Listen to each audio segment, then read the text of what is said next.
喺廣東佛山市有國際美食之都稱號嘅順德，係粵菜嘅發源地之一。喺100多年前，順德有乜嘢特色呢？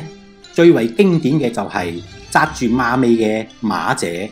喺今時今日，好可惜已經絕咗版。不過如今還有一個經典仍然存在，佢都係有條味，佢就係水牛。順德係魚米之鄉。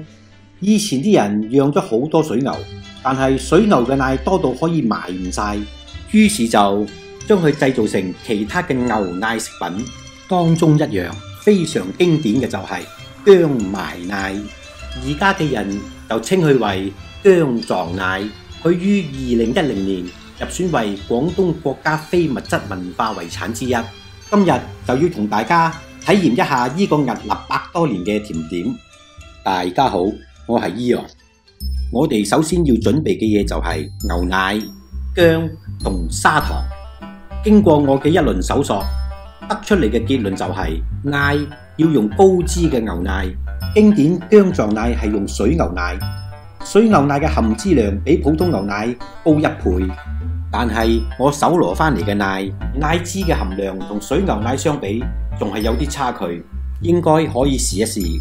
跟住落嚟就係薑總是老的辣，我就選用稍為老些少嘅薑。千祈唔好用浸過水或者係洗過嘅薑，先將薑去皮。如果喜歡食泥嘅朋友就唔需要，然後將佢磨成蓉，再用隔篩過濾揸出薑汁。自己做，所以薑汁就落得兇狠啲，2湯匙半薑汁。薑渣唔好浪費，可以用熱水嚟浸腳消除疲勞，或者放入冰箱裏邊可以除臭。一杯份量嘅鮮奶大概係250毫升，將鮮奶倒入煲，加入1湯匙半嘅砂糖，用中火將鮮奶慢慢加熱，再慢慢攪拌，將糖煮溶。將牛奶加熱到70至80度之間，如果太熱嘅話，會將蛋白質破壞，會好難凝固。鮮奶加熱同薑汁混合之後凝固嘅原因，就係呢啲家伙喺度作怪。薑含有一種蛋白酶，一種生物體內嘅酵素，而且含有澱粉質，可以令牛奶裏邊嘅蛋白質發生化學反應。所以一經與熱奶結合就會凝固，所以一定要將裏邊嘅澱粉質攪勻勻。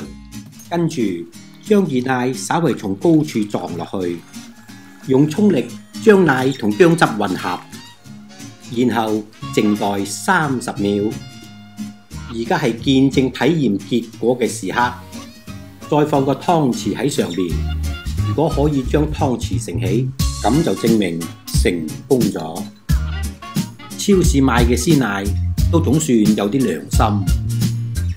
以前食過，依稀咁記得味道係甜中帶微辣。